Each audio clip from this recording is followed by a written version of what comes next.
Señor Jesucristo. Amén. Y amén. Ahora sí. Amén. El Señor bendiga a nuestro hermano.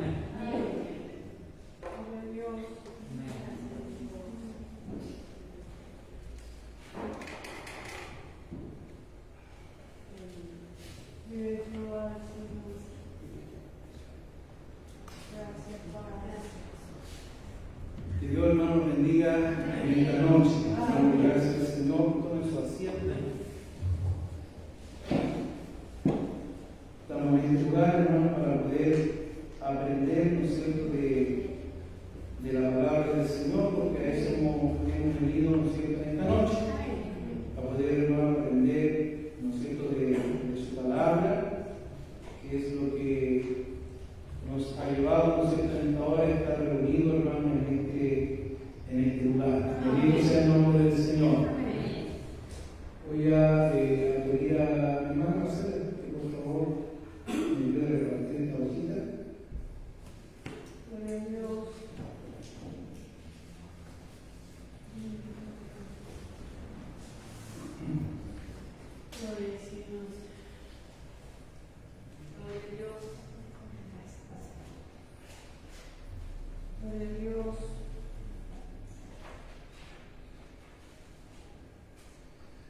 Bien, hemos, hermano, venido estudiando, ¿no es cierto? Tenemos esta enseñanza una vez al mes, ¿no es cierto? Un estudio bíblico que tenemos una vez al mes, independiente, hermano, de todos los días domingos, donde se estudie también la palabra del Señor en lo que es la escuela dominical.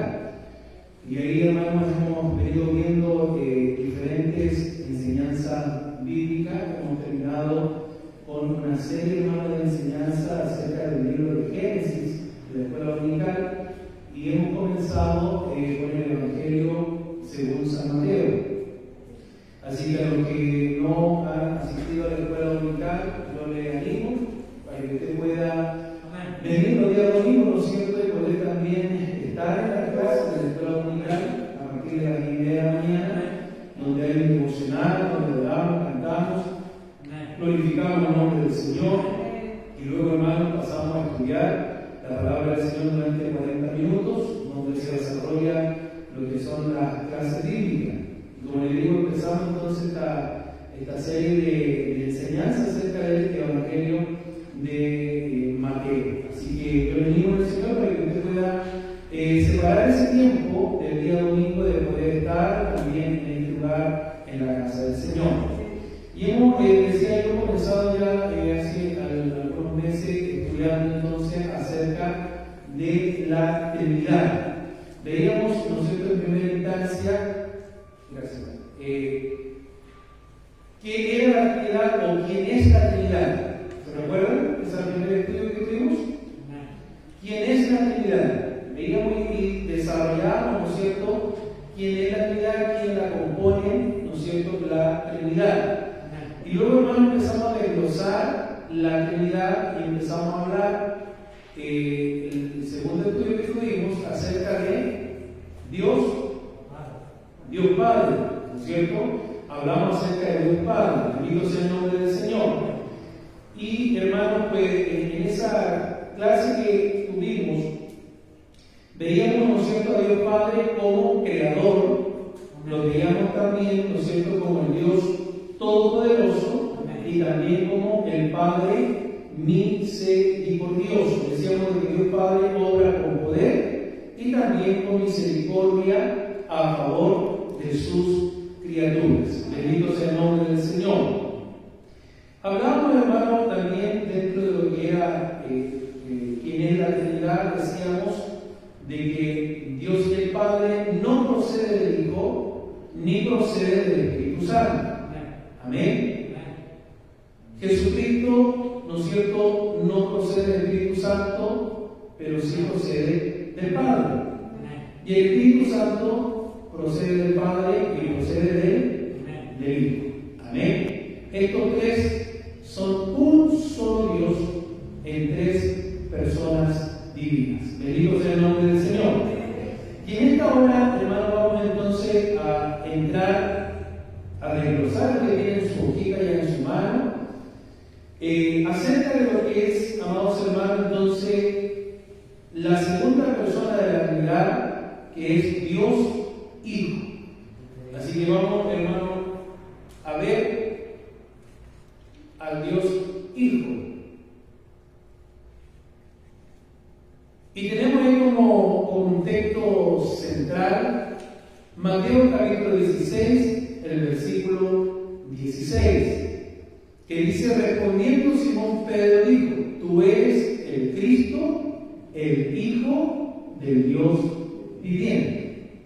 En la hojita que yo le pasé ya le adelanté, tengo una gran ayuda para ustedes, para que no estén escribiendo tanto, pero también es importante que vayan tomando nota de lo que vamos a ir hablando, ¿no es cierto?, en esta noche, porque yo sé que cuando hay estudios, ¿no es cierto?, todos traen su cuaderno, todos con su cuaderno, con su lápiz, ¿no es cierto?, con su Biblia, así que también ordenadito. Bien, Dios les bendiga. Bien, amados hermanos, recuerden que siempre cuando estudiamos, yo no sé si usted cuando iba al colegio iba sin cuaderno. No creo que haya ido sin cuaderno, ¿no es cierto? Sin lápiz, sin los libros, aquí al colegio, sentarse.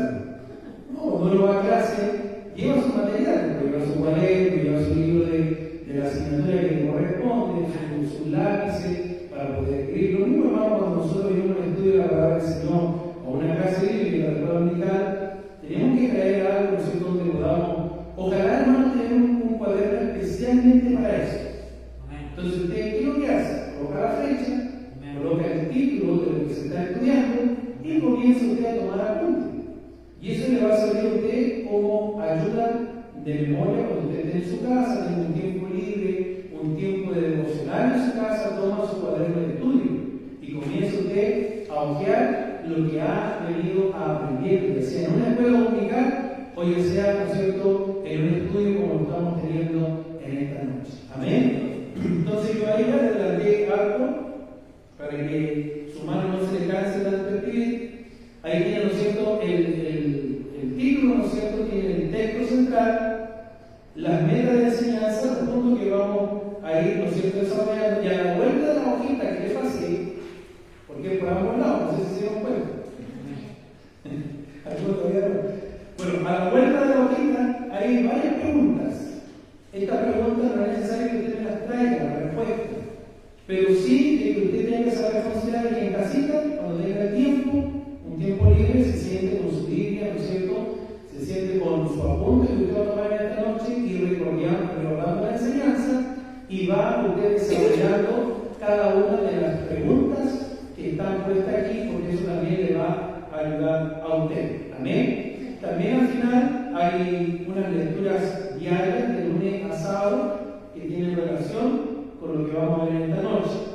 La primera de ellas encontramos el Hijo integrado, la segunda la predicción de la muerte del Hijo, la tercera el Rey profetizado, la cuarta la palabra que viene del Padre, la quinta el camino al Padre y la sexta Jesús reconocido como Dios. Ahí tiene usted la cita bíblica para que en casita, hermano, vaya usted, hermanos, leyendo, ¿no es cierto?, en su diario devocional. Bendito sea el nombre del Señor. Bien, vamos, hermano, a ir avanzando.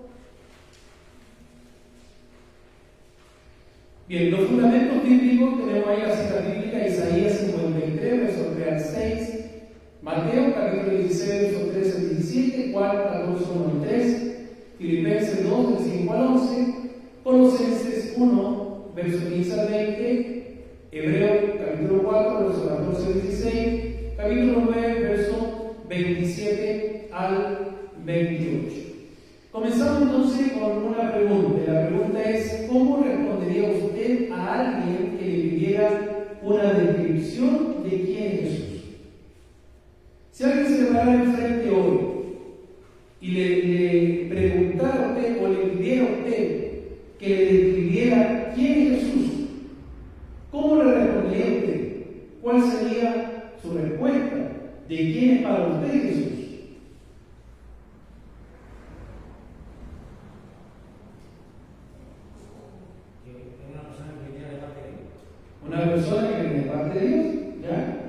¿Quién más? Salvador del mundo, hermano Wilmer. Se hizo hombre, ya. ¿Quién más? ¿Por acá? ¿Los jóvenes? Si alguien le pregunta, ¿cómo describiría usted a Jesús? Dios de amor, ya. Hijo de Dios. Una esperanza. Una esperanza. Bien. Hay distintas y diferentes respuestas, ¿no es cierto?, de quién es realmente Jesús. Bendito sea el nombre de nuestro Dios. Amén. Que Dios lo bendiga. ¿Quién es Jesús? Este es, hermano, probablemente la pregunta más desafiante para el cristiano, hermano, hoy.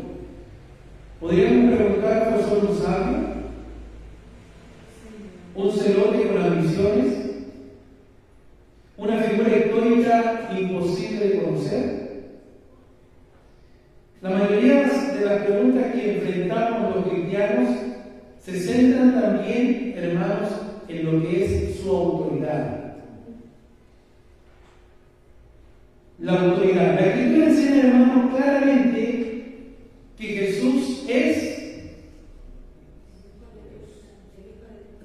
Dios. Jesús es Dios. Sí, es el Hijo de Dios, es verdadero. Pero, antes de todo eso, Jesús es Dios. Amén. Y Él es la segunda persona de la Trinidad. Lo hablaba recientemente antes de comenzar, ¿no es cierto? Jesús es Dios y es la segunda persona de la Trinidad eterna. Entonces, en esta enseñanza que vamos a tener, hermanos, vamos a explorar la Escritura al respecto a lo que es la identidad y el ministerio de Jesús. La identidad y el ministerio de Jesús, examinando el significado de lo que es el Hijo del Hombre, su misión como Salvador del mundo. Algunos de ustedes dijeron, ¿no es cierto?, cuando le pregunté quién era Jesús, dijeron Salvador, ¿no es cierto?, la misión como Salvador del mundo, nuestra necesidad de salvación, y que nosotros tenemos esa necesidad de salvación solamente en Jesús.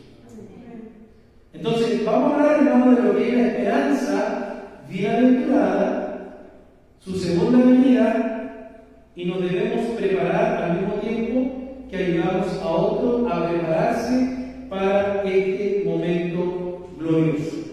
Bendito sea el nombre de nuestro Dios. Entonces, tenemos el primer punto, el Hijo de Dios, Hijo del Hombre. Dentro de este primer punto hay dos subpuntos. El primero, el A, dice hecho a semejanza humana, y el punto B, agente de reconciliación. Bendito sea el nombre de nuestro Dios. Pero antes, hermanos, de comenzar, yo quiero, hermanos, ver un poquitito acá, que cuando nosotros vimos lo que es la primera lección, hermanos, de lo que estamos, hermanos, estudiando, en los primeros siglos, hermanos, de la historia de la Iglesia, surgieron muchas herejías relacionadas con lo que es la naturaleza y la misión de Jesús. Hubieron muchas herejías. Como modo de ejemplo, tenemos, ¿no es cierto?, lo que es el docetismo, el gnosticismo, el arrianismo, el apolinarismo y el nestorianismo. Yo busqué lo que es el significado y se lo voy a dar. ¿Qué es lo que es, ¿no es cierto?, el docetismo? El docetismo es una doctrina de los siglos, ¿no es cierto?, primero de los primeros cristianos, que con un aciertos gnósticos y maniqueos, según a cual el cuerpo humano de Cristo, para ellos, el cuerpo humano de Cristo no era real, sino que era aparente y era ilusivo. ¿Qué es lo que niega el docetismo? El docetismo, ¿no es cierto?, niega la realidad carnal del cuerpo de Cristo. Por su etimología viene de la voz griega dokeo, que significa parecer, y dokesis, que significa apariencia. Entonces, sirve para designar el error de lo que se niegan a admitir que Jesucristo ha sido hombre verdadero con cuerpo de carne y hueso, como el cuerpo de cada uno de nosotros. El gnosticismo fue la herejía más peligrosa que amenazó a la iglesia primitiva durante los 3 primeros siglos, influenciada por filósofos como por ejemplo Platón. Han oído hablar de Platón en el colegio, en la ciencia y historia se habla de Platón, ¿no es cierto? El gnosticismo está basado entonces en 2 falsas premisas. Primero, que adopta ahí lo que es un dualismo en cuanto, amados hermanos, al espíritu y la materia. Los gnósticos aseguran que la materia es inherentemente mala y que el espíritu es bueno. Entonces, como resultado de esta presunción, los gnósticos creen que cualquier cosa que se haga en el cuerpo, incluso el pecado más grande, no tiene sentido porque la vida real existe solamente en el reino de los espíritus. ¿Ya? Segundo, que los gnósticos afirman poseer un elevado conocimiento, o sea, ellos quieren tener una verdad totalmente superior y absoluta, darla a conocer solamente a unos pocos, no a todos. Entonces, el gnosticismo viene de la palabra griega gnosis, que significa conocer.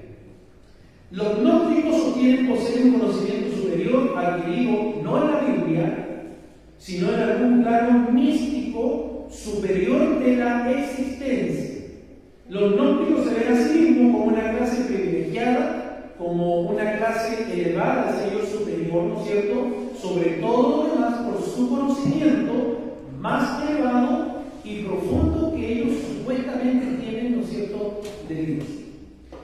El arrianismo. ¿Qué fue el arrianismo? El arrianismo, una doctrina cristiana formulada por el presbítero alejandrino Arrio en torno a lo que es el año 318 después de Cristo, comprometía, hermano, aquí lo que era gravemente el dogma de la Trinidad, al afirmar la inferioridad ontológica de la naturaleza de la persona de Cristo con respecto a la naturaleza divina de Dios Padre. ¿Qué es lo que niega el arrianismo? El arrianismo rechaza lo que es la divinidad de Jesucristo. Cuando hablamos de divinidad, hablamos de Dios. Amén. Entonces ellos rechazan la divinidad de Jesucristo. Por lo tanto, ellos sostienen que Jesús no es propiamente Dios, sino la primera criatura creada por el Padre, la cual no gozaba de divinidad y fue empleado para la creación del mundo. Esto es lo que creen y lo que niega, ¿no es cierto?, el arrianismo. Después tenemos lo que es el apolinarismo. ¿Qué es lo que es el apolinarismo? Esta es una herejía cristiana del siglo IV, y esta herejía plagó a la iglesia primitiva y negó la plena humanidad y la perfección de Jesús. Y luego tenemos, por último, el nestorianismo. También esta es una herejía del siglo V, difundida por este hombre llamado Nestorio, patriarca de Constantinopla, que profesaba la existencia de 2 personas en Cristo, pero separando en él la naturaleza divina y la naturaleza humana. Nosotros sabemos que, ¿no es cierto?, Jesucristo es Dios hombre y posee ambas naturalezas, pero en el mismo. No son 2 personas distintas. Amén. Bendito sea el nombre del Señor. Él nunca, hermano, dejó de ser Dios. Él siguió siendo Dios. Se humanó, se encarnó, pero nunca, hermano, dejó de ser Dios. Alabado sea el nombre del Señor. Dios nos bendiga.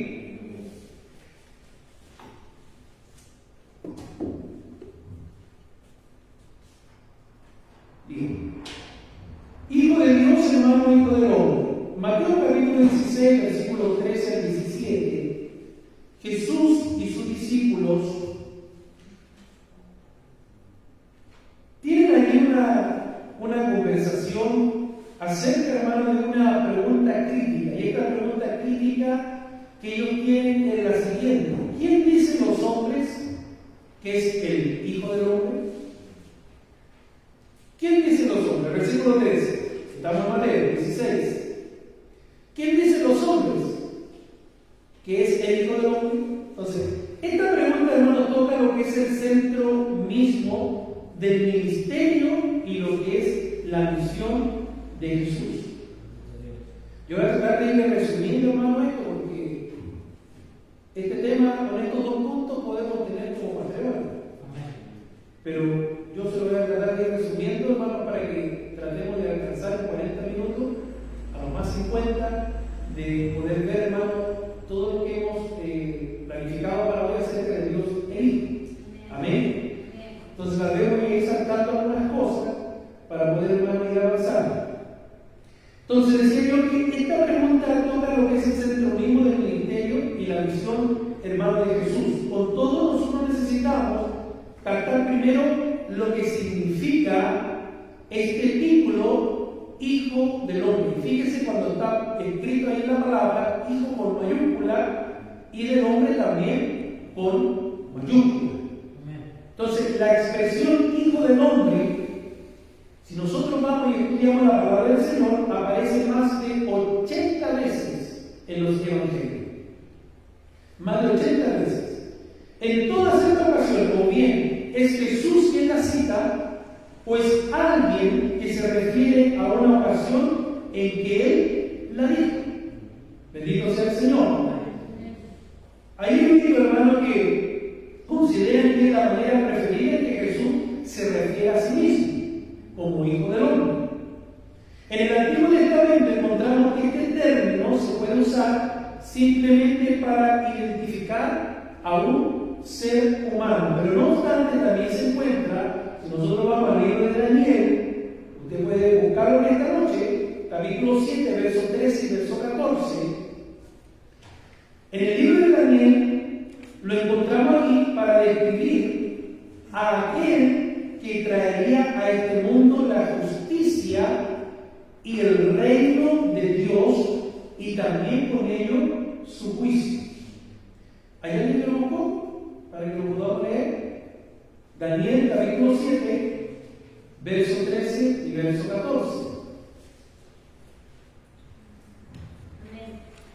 Léalo por favor, fuerte. Miraba en la visión de la noche, y he aquí con las nubes del cielo venía uno como un hijo de hombre, que vino hasta el anciano de días, y le hicieron acercarse delante de él, y le fue dado dominio, gloria y reino, para que todos los pueblos, naciones, lenguas le sirvieran. Su dominio es dominio eterno, que nunca pasará, y su reino uno que no será destruido. Amén, gracias. Entonces, veíamos ahí, hermano, y corroboramos lo que yo le decía, de que en Daniel también se menciona entonces el Hijo del Hombre, y se refiere a Jesucristo. Entonces, la expresión Hijo del Hombre se está refiriendo simplemente a Jesucristo. Y si nosotros vamos al Evangelio de Mateo, capítulo 26, de los versos 63 al 65, casi también es importante que la vaya anotando porque se anotar en la hojita. Ahí encontramos que Jesús se refirió entonces a este pasaje al hablar con el sumo sacerdote antes de su crucifixión. No sé si alguien tiene la cita. Amén. ¿Puede leerlo por favor fuerte? 63 al 65. Mas Jesús callaba. Entonces el sumo sacerdote le dijo: te conjuro por el Dios viviente, que nos digas si eres tú el Cristo, el Hijo de Dios. Jesús le dijo: tú lo has dicho, y además os digo que desde ahora veréis al Hijo del Hombre sentado a la diestra del poder de Dios y viniendo en las nubes del cielo.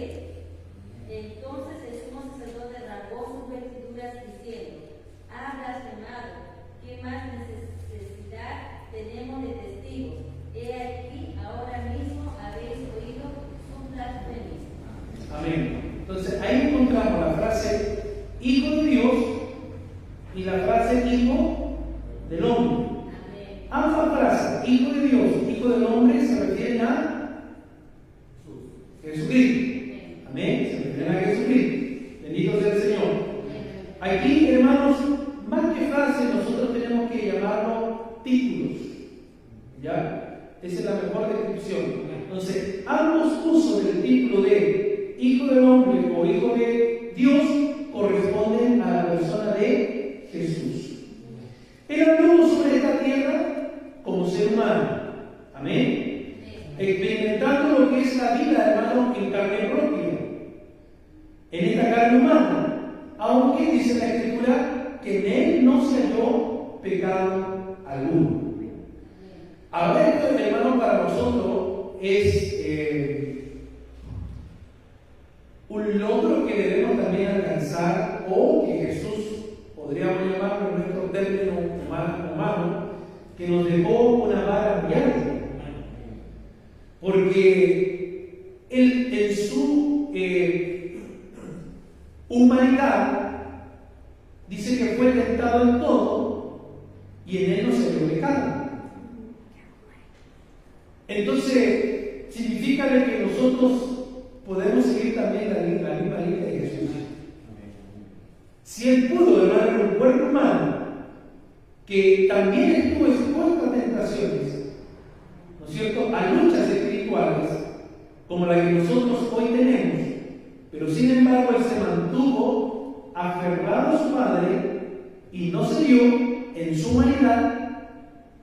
Significa que tú y yo hoy podemos también hacer lo mismo. Amén. Bendito sea el nombre del Señor. Aunque nosotros somos de la naturaleza caída, ¿no es cierto?, dánica, que nacimos en pecado, pero sin embargo hemos venido a Cristo, ¿no es cierto? El Espíritu Santo ahora está en nosotros y con nosotros. Y el Espíritu de Dios es quien nos ayuda en nuestras debilidades. Entonces, nosotros podemos mantenernos alejados del pecado como lo hizo Jesús. Sí, podemos mantenernos. ¿Y cómo podemos hacerlo? Cuando llevamos una vida devocional, cuando llevamos una vida de devoción, cuando llevamos una vida, ¿no es cierto?, de búsqueda del Señor. Cuando nosotros, hermanos, nos apartamos de esa vida devocional, de la oración, de la lectura de la palabra, de congregarnos en la casa del Señor, entonces, hermanos, dejamos puertas abiertas para que Satanás, el diablo, Dios lo reprenda, entre en nuestra vida, ¿no es cierto?, y nos induzca a hacer lo malo y lo incorrecto delante de los ojos del Señor. Jesucristo, ¿por qué pudo, hermano, permanecer? ¿Por qué él pudo, hermano, avanzar? ¿Por qué él pudo ser tentado? Pero sin embargo dice que en él no se halló pecado, porque él permaneció tomado del Padre. Él llevó una vida de oración. Él llevó una vida, ¿no es cierto?, alineada, ¿no es cierto?, al Padre. Nunca se separó de él. Entonces, ahí está la clave, hermano, para nosotros como hijos de Dios. Cuando nosotros nos mantengamos, recuerden ustedes la palabra de David, ¿no es cierto?, y los pámpanos, que no habla la Escritura. Cuando el pámpano, hermano, tiene la rama, ¿no es cierto?, de David, permanece unida al tronco, entonces tiene todos los nutrientes que esa vid va tomando por sus raíces.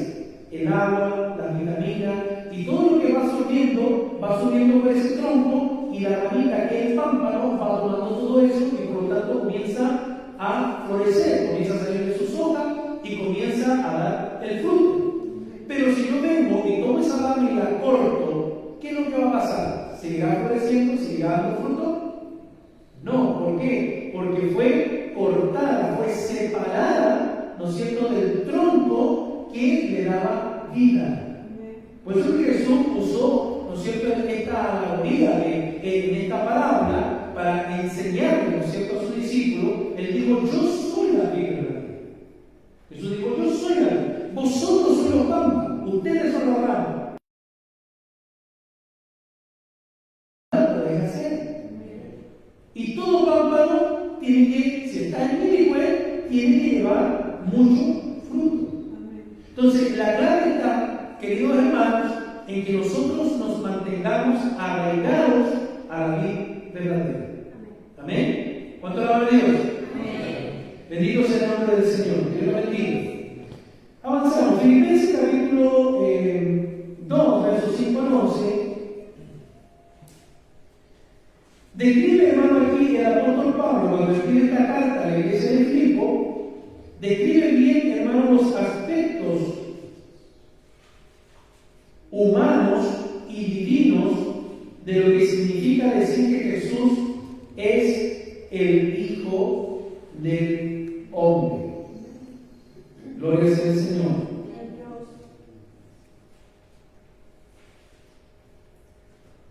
Filipenses capítulo 2. ¿Algo tiene por ahí? Versos 5 al 11, si lo pueden leer rápidamente.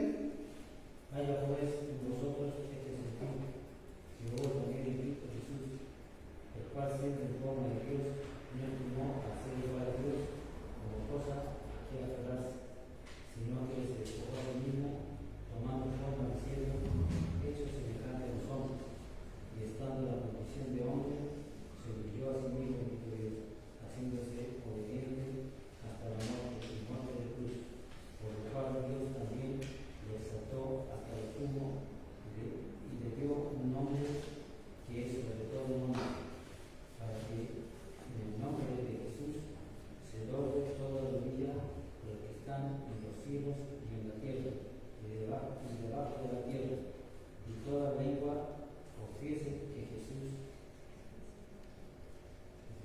es el Señor, para la gloria de Dios Padre. Amén. Gracias, hermano. Bendito sea el Señor. Entonces aquí, hermanos, vemos cómo de lo que significa decir que Jesús es el Hijo del Hombre.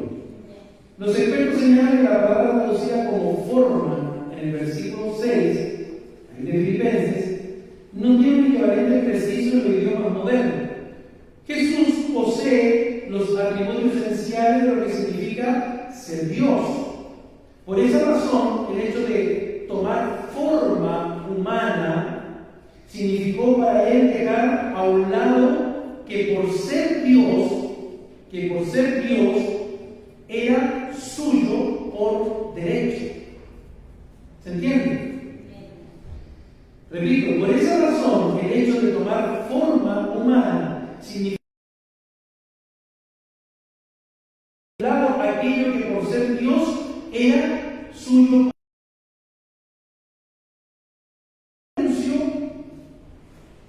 Los versículos 7 y versículo 8, ¿qué es lo que nos decía el hermano Rafael de Filipenses?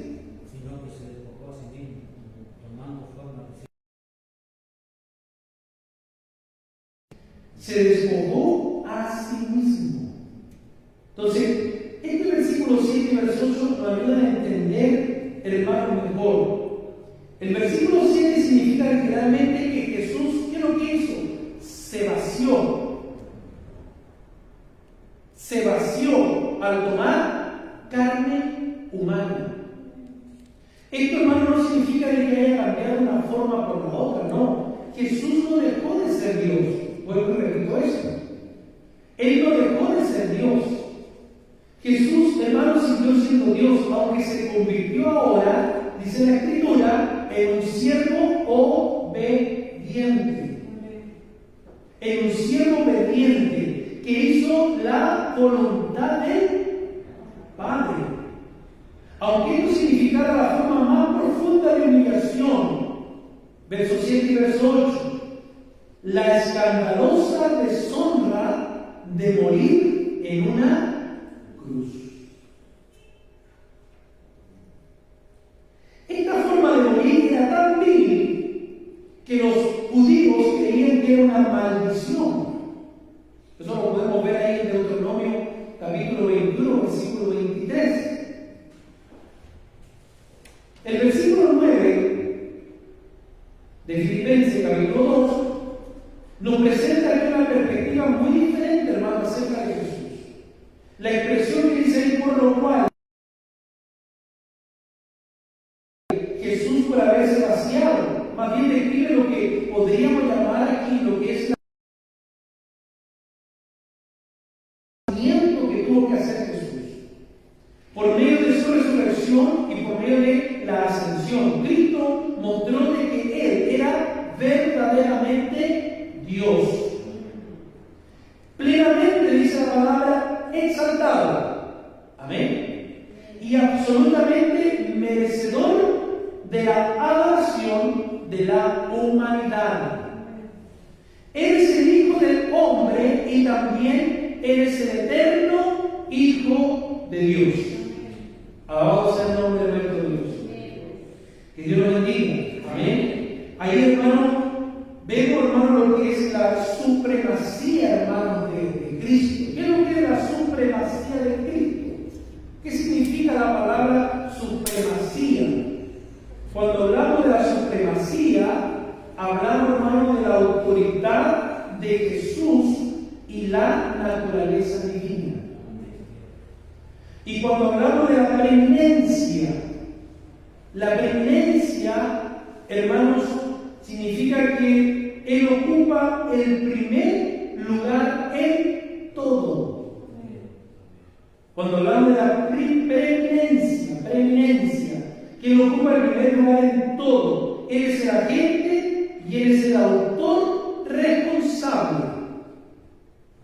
Él ocupó el primer lugar en la creación y también, ¿no es cierto?, ocupará el primer lugar en la nueva creación que vendrá. Cielo nuevo, tierra nueva. Dice que por su palabra el Padre de la orden estaba el Logos, que era la palabra, Jesús, y el Espíritu Santo que hizo la obra en la creación. Entonces, ocupa el primer lugar en todo. Amén. Colosenses 1:15 al 20 encontramos el agente aquí de reconciliación, la supremacía de Jesús. ¿Qué es lo que era la supremacía? Hablaba de la autoridad, ¿no es cierto?, de Jesús y de la naturaleza divina. Entonces, la supremacía de Jesús es uno de los temas principales de la epístola, hermano, de Colosenses. Él es la imagen de Dios invisible, Dios manifestado en la carne. Dicho en pocas palabras, cuando miramos a Jesús, vemos a Dios. ¿Se recuerda cuando ¿qué más le digo? Ven al Padre. Si usted me ven a mí, ven al Padre. Entonces, amados hermanos, cuando miramos a Jesús, vemos a Dios. Jesús también, hermano, es creador de todas las cosas. Colosenses capítulo 1, verso 16. Por eso que es proclamado el primogénito de la creación. Versículo 15. Estamos viendo Colosenses capítulo 1. Amén. Antes que todas las demás cosas, Él ya era. Amén. Él ya era. Estos versículos nos recuerdan la gran proclamación de Jesús en el libro de Apocalipsis, capítulo 22, versículo 13, donde dice que Él es el Alfa y el Omega, el principio y el fin, el primero y el último. ¿Qué está hablando de qué ahí? De la preeminencia. ¿Qué significaba la preeminencia? Que Él ocupa el primer lugar en todo.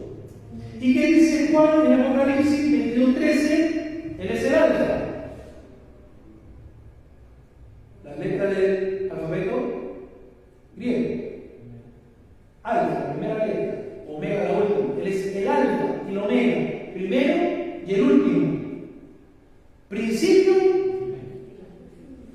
y fin. Bendito sea el nombre del Señor. Entonces, nuestra salvación, amados hermanos, nuestra salvación misma se apoya en la realidad de que Jesús es plenamente Dios. Amén. ¿Usted cree eso? Jesús es plenamente Dios. Si no lo cree, está perdiendo el tiempo en este lugar. Porque aquí, hermanos, creemos de que Jesús es Dios. Y creemos que es la segunda persona de la Trinidad. Alabado sea el nombre del Señor. Porque así la palabra del Señor nos enseña. Esto no es cosa que a mí, hermano, se me va a ocurrir, sino que la misma palabra de Dios nos enseña y nos habla de un Dios plenamente trino, un solo Dios, no hay dos ni tres, un solo Dios en tres personas, ¿no es cierto? Que es el Padre, el Verbo o el Hijo y el Espíritu Santo. Y la palabra de Dios dice, estos tres son uno. Alabado sea el Señor. Entonces, amados hermanos, decíamos de que nuestra salvación misma se apoya en la realidad de que Jesús es plenamente Dios. Como tal, solo Él reunía las cualidades necesarias para ser nuestro agente de reconciliación. No había otro medio. Recordemos que hasta ese minuto de la historia, la humanidad estaba perdida. No había esperanza de salvación. Y ahí es donde entra Jesús, Dios Hijo, Jesús, ¿no es cierto?, Dios, para venir al mundo, despojarse de sí mismo, o sea, vaciarse, ¿no es cierto?, de todo, tener, hermanos, llegar a este mundo en la humanidad, tomar, ¿no es cierto?, esa forma de siervo, ser, ¿no es cierto?, Jesús Dios, pero también Jesús hombre, o sea, era el Dios hombre, con la naturaleza divina, pero también con la naturaleza humana. Por tanto, Él reunía las cualidades necesarias para ser el agente de la reconciliación. Reconciliar es eliminar barrera existente entre Dios y la humanidad. Una barrera, hermano, que el pecado, hermano, había causado y que separaba, hermano, al hombre de Dios. Por eso que la Escritura dice que no hay otro mediador entre Dios y los hombres en quien podamos ser salvos, solo en Jesucristo, hombre. Bendito sea el Señor. Dios lo bendiga. Alabado sea el Señor. Entonces, solo Dios puede reconciliar todas las cosas consigo mismo. Jesús vino, nos proporcionó el medio para que se realizara esta reconciliación por medio de ¿qué? De su muerte y de su resurrección. Cristo tenía que morir, pero también tenía que resucitar para poder entregarnos a nosotros la salvación y la vida eterna. Bendito sea el nombre de nuestro Dios. Amén. Entonces, la palabra reconciliación tiene que ver con las relaciones. Cuando nos reconciliamos, estamos enderezando nuestra relación, hermanos, con esa persona que estábamos, ¿no es cierto?, tal vez enojados, que teníamos rencor, no habíamos peleado. Piense, hermano, lo que significa en su vida decir que usted se ha hoy reconciliado con Dios. Él es el agente de reconciliación. Si Cristo no hubiera venido, hermano, nosotros no hubiéramos tenido la reconciliación con Dios el Padre. Bendito sea el Señor. Él también es el siervo, hermanos, sufriente.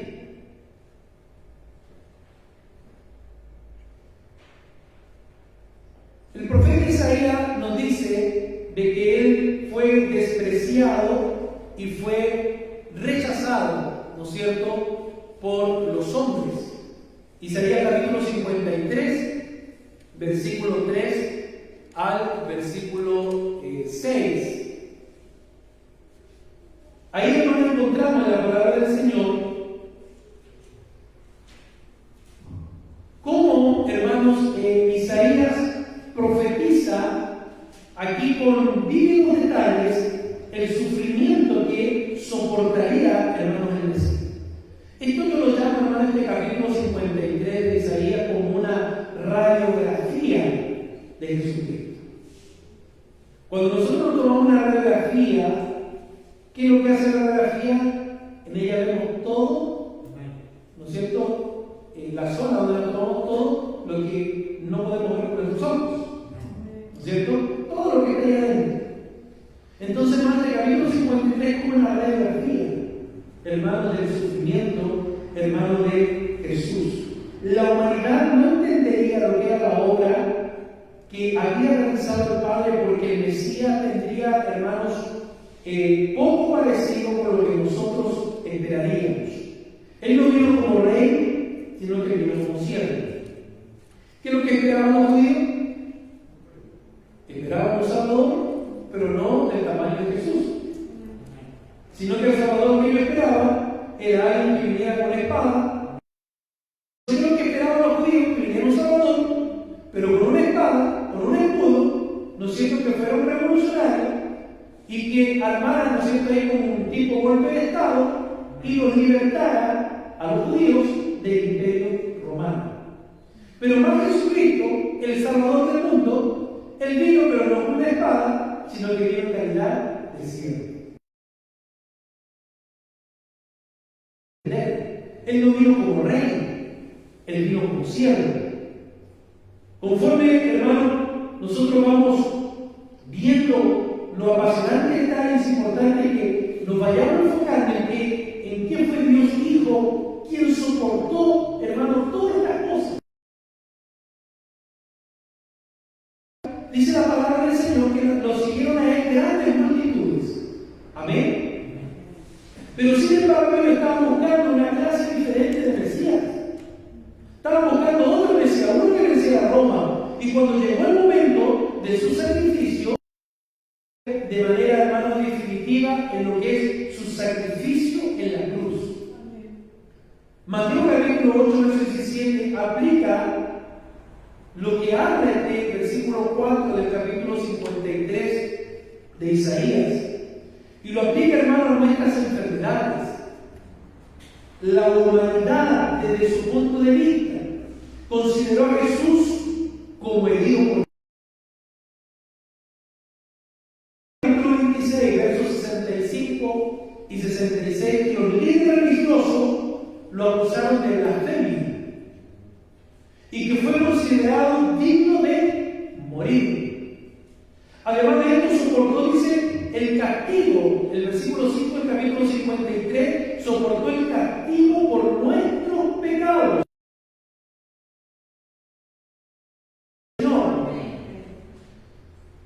Esto lo hizo, hermano, Jesucristo. Todo esto lo hizo, hermano, por nosotros, para darnos ¿qué? El único medio disponible de alcanzar la paz con el Padre. Él fue el agente de la reconciliación y fue el siervo, hermano, sufriente. Y todo esto lo hizo para reconciliarnos con Dios. Yo no sé si estamos entendiendo, hermano, todo el proceso, todo lo que tuvo que vivir el Hijo de Dios, ¿no es cierto?, para poder, hermanos, darnos a nosotros una esperanza. Podemos ver, hermano, de que Isaías 53, 6 significa, hermanos, cuando dice bien que nosotros nos habíamos descarriado y que Jesucristo cargó sobre sí mismo nuestra iniquidad. Cuando habla la palabra de iniquidad, quiere decir que cargó todas nuestras maldades, todo lo malo que nosotros teníamos, Él lo cargó sobre sí mismo. Por eso vemos, hermano, que cuando Él está en la cruz del Calvario, llega un momento en que Dios el Padre mira a su Hijo Jesús y lo ve con el pecado del mundo. Y allí se produce una separación, donde Dios el Hijo, en ese madero de la cruz, grita a viva voz: Padre, Padre, ¿por qué me has desamparado? Y esto era lo que Jesús no quería. Por eso que cuando nosotros vemos a Jesús orando en el Getsemaní, y el que no lo he predicado, cuando lo vemos orando en el Getsemaní, cuando Él dice: Padre, pasa de mí esta copa, no significa de que Él no quería llegar a la cruz, porque Él sabía desde la eternidad, antes de vaciarse de sí mismo, de despojarse de sí mismo, Él sabía lo que venía. Él sabía que tenía que llegar el momento de ser crucificado. Él sabía que tenía que morir, sabía que tenía que ser enterrado, negara al diablo y resucitara al tercer día con cuerpo glorificado. Todo esto él lo sabía. Cuando él está en Getsemaní, dice: Padre, pásame en esta copa. Él se estaba iba a producir esta separación. ¿Me está entendiendo? Por eso que en ese momento él dice: Padre, ¿por qué me has desamparado? Había estado junto desde la eternidad, pero aquí se separó. El Padre se alejó, porque el Padre no puede tener comunión con el pecado. El pecado es como una gran barrera, es como una gran muralla que se interpone entre el hombre y Dios. Nos bendiga el Señor. A Dios sea la gloria. Amén. Bendito sea el nombre de nuestro Dios. Hermanos, Él comprende nuestras debilidades. Hebreos capítulo 4, verso 14 al 16. Ya voy avanzando porque el tiempo se me está cumpliendo. Aquí, hermanos, encontramos que el autor de Hebreos describe a Jesús como nuestro gran sumo sacerdote. Amén. Lo describe como el mediador entre la humanidad y el Padre. Pero no obstante, Él, más que un sumo sacerdote, Él es Dios Hijo. Recuérdelo esto y grábeselo bien. Antes que ser un sumo sacerdote, Él es Dios Hijo. Así es, Dios Hijo decidió vivir como un ser humano, el mejor que nadie entiende nuestra realidad de hoy en día, porque lo vivió en carne propia. Amén. Tanto a través de la profecía del Antiguo Testamento, lo que era ser traicionado, lo que era sufrir hostilidades, nació en un pesebre, en un lugar que era para animales, ¿no es cierto? Porque no había un lugar para él, dice, en el mesón, en el hostal, en el hotel. No había un lugar en aquellos tiempos. Bendito sea el Señor. Entonces, él sabe lo que sufrió hostilidades, pero Jesús no usó su poder para evadir estas cosas. No lo usó. Como consecuencia de esto, sus tentaciones fueron reales. Por eso es que cuando él va al desierto, después de su bautismo en el río Jordán, entra en el desierto a un ayuno. El diablo sabía de que él le dice, viendo la debilidad de que él tenía hambre por el ayuno, en su humanidad, él dice: mira, di que esta piedra se convierta en pan. Si el diablo no hubiese sabido de que era realmente Dios, no le dice eso. Pero sin embargo se lo dijo porque él sabía que era Dios y tenía todo el poder para poder convertir la piedra en pan.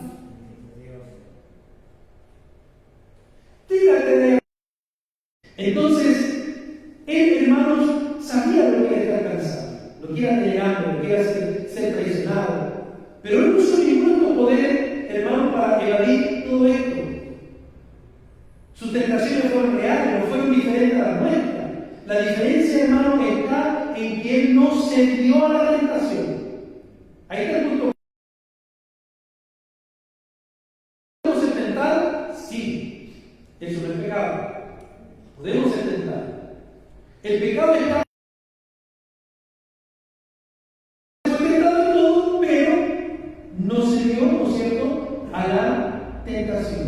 Se mantuvo, dice la Biblia, sin pecado. Puesto que Jesús ha sido probado de toda forma, entonces Él conoce todas nuestras luchas. Por eso es que podemos venir confiadamente ante Él y decirle: Señor, estoy pasando por esto. Y Él no entiende. Porque Él estuvo en su humanidad. Él sufrió lo que nosotros sufrimos. Él pasó lo que nosotros pasamos.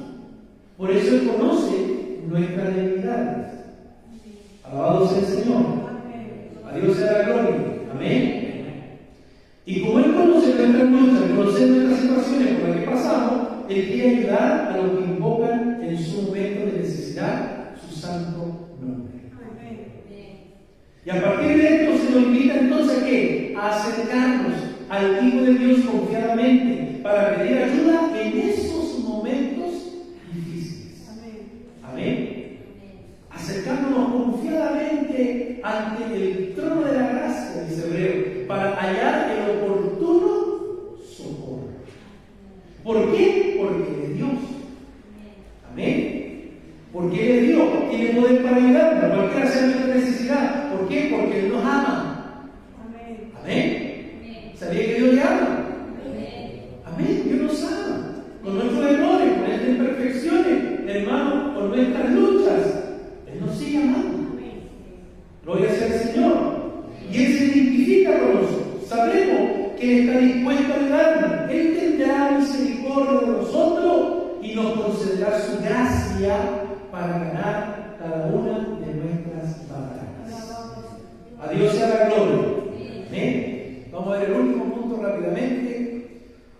Hermanos, que Él volverá de nuevo. Está preparando un lugar para nosotros y Él viene para traer salvación. Amén. Juan capítulo 14, verso 1 al 3 nos recuerda que una gran verdad acerca de la segunda persona de la Trinidad. ¿Quién es la segunda persona de la Trinidad? Jesús, ¿cierto? Entonces, en el escenario, hermanos, en que se desarrolla este pasaje de Juan, los discípulos, tanto por los sucesos que los rodean, como por las palabras del Salvador. Él le acaba de hablar de traición, le acaba de hablar aquí de negación. Dijo, aquí alguien de ustedes una gran promesa relacionada con el futuro. Él le dijo que él ya tenía que regresar por donde un día él se había despojado, se había vaciado, pero que no lo iba a dejar solo, no lo iba a dejar huérfano, sino que le enviaría, ¿no es cierto?, el consuelo. Juan 14:1 ahora le ha dicho acerca de sí mismo y creer también que todo está sucediendo, hermano, conforme a sus planes y sus propósitos. Entonces, hermano, por este telón de fondo, Jesús presenta, hermano, aquí una promesa, hermano, poderosa. Al mismo tiempo, también, hermano, algo familiar. Habla de que Él pronto regresará al lugar de donde Él venido y haría los preparativos para la llegada de sus seguidores. Amén. Que iba a preparar un lugar, iba a preparar moradas. Las moradas, ya en el versículo 2, se refiere a un lugar de habitación permanente. Para entender, hermano, mejor lo que quiso decir Jesús, sería bueno, hermano, que viéramos cómo eran los hogares en los tiempos bíblicos. Estaban formados por un solo lugar que albergaba a una extensa familia. Cuando los hijos se casaban, se le añadía una habitación para ellos y para su nueva familia. Y esto, hermano, se podía entender por generaciones. Los arqueólogos, hermanos, han hallado hogares del siglo I que fueron construidos para albergar un número bastante mayor de 100 personas. Imagínense, tremendos hogares. 100 personas. Y en este caso, hermano, el énfasis de Jesús en este pasaje de Juan no tenía que ver primordialmente con una casa, sino con una relación. Gloria al Señor. Él prepararía un lugar donde todos estarían plenamente juntos. Amén. Estarían en esa unidad, en esa coinonía, y allí.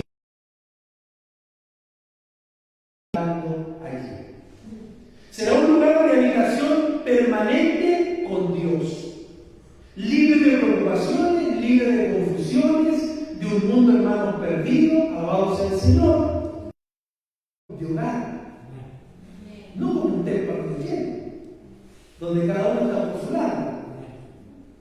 Cuando usted, hermano, está, debe ser también nuestro hogar, como una gran fogata, donde todos los miembros de ese hogar estén alrededor de ese fuego. Y más precioso es cuando el fuego real del Espíritu Santo está en medio de nuestro hogar. Amén. ¿Cuánto va la vida, hermano? Bendito sea su nombre. Pues, traer salvación. La gran esperanza cristiana que ha quedado en fuerte contraste con el temible futuro que enfrentamos nosotros sin él. Hebreos 9:27 destaca esta fuerte diferencia. La muerte es una inevitable realidad de la vida. Amén. Cristo mismo experimentó la muerte de la peor manera posible y lo hizo en nuestro lugar. Sin embargo, Él no enfrentó lo que enfrentaremos nosotros después de la muerte. ¿Qué es lo que vamos a enfrentar nosotros después de la muerte? Juicio, ¿cierto? Juicio. De que tenemos gracias nosotros hoy a su sacrificio. Alabado sea el Señor. Entonces, ese sacrificio, hermano, se produjo una sola vez y para siempre. Es decir, de una vez y para siempre, Él lo cargando por el castigo, ¿no es cierto?, por nuestro pecado. Gracias a su sacrificio, nosotros todos tenemos hoy la posibilidad, ¿no es cierto?, de ser salvos por la fe en Cristo.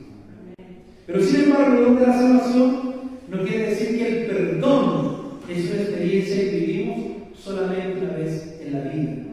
Debemos tener claridad de que aún no hemos recibido la plenitud de nuestra salvación. Estamos aquí, hermano, trabajando por eso. Así como Cristo apareció una vez para cargar con el castigo del pecado, ahora vendrá nuevamente para salvar a los que le esperan. ¿Cuánto esperan al Señor? ¿Cuánto aman la venida del Señor? ¿Cuánto aman la venida del Hijo de Dios? Bendito sea el nombre de nuestro expiatorio. Gloria a Dios. Que Dios nos bendiga. Amén. Santo sea el nombre de nuestro Dios. Hermanos, entonces sintamos la expectación de que Él viene ya y de que Él vuelve pronto. Aleluya. Entonces, ¿qué tenemos que hacer? Si sabemos que Él viene ya, si sabemos que el Dios Hijo vuelve pronto, ¿qué es lo que tenemos que hacer entonces, hermanos? Tenemos que prepararnos espiritualmente. Amén. Así como ayudamos a otros a prepararse también, el apóstol Pedro nos dio aquí una. Segunda de Pedro 3, 11 y 12. Y él dice: ¿cómo no debemos nosotros andar en santa y piadosa manera de vivir, esperando y apresurándonos para la venida del día de Dios? Que Dios nos bendiga, hermanos. Nos bendiga el Señor en esta noche. Con esto cierro. En la vida de Jesús encontramos una verdad que es central en el cristianismo. Dios Hijo vino a la tierra en forma humana. Una de las razones por las que vino fue para que nosotros pudiéramos tener victoria sobre. Y conoceréis la verdad, y la verdad os hará. Dígalo fuerte, la verdad os hará libres. Por lo tanto, ya no somos esclavos, hermano, del pecado. Hemos sido hechos libres por esa verdad del Dios Hijo. Alabado sea el nombre del Señor. Por lo tanto, amados hermanos, tenemos la libertad de la esclavitud, hermanos, del pecado. A Dios sea la gloria. Jesús, el Dios Hijo, quien vivió entre nosotros, murió y Él viene otra vez. Póngase de pie, hermanos. Daremos gracias, Señor, por esta enseñanza. Tal vez nos saltamos varias cosas, pero tratamos de ir viendo lo más para este estudio, esta clase, Señor, este tema acerca del Dios Hijo. Vimos anteriormente Dios Padre, hoy vemos Dios Hijo, y próximo morirtes, y la verdad, Señor, central es que tú vienes otra vez. Ayúdanos a esperar, Dios mío, y a esperar tu santa venida. En el nombre de Jesús. Amén. Gracias, Señor. Dios los bendiga.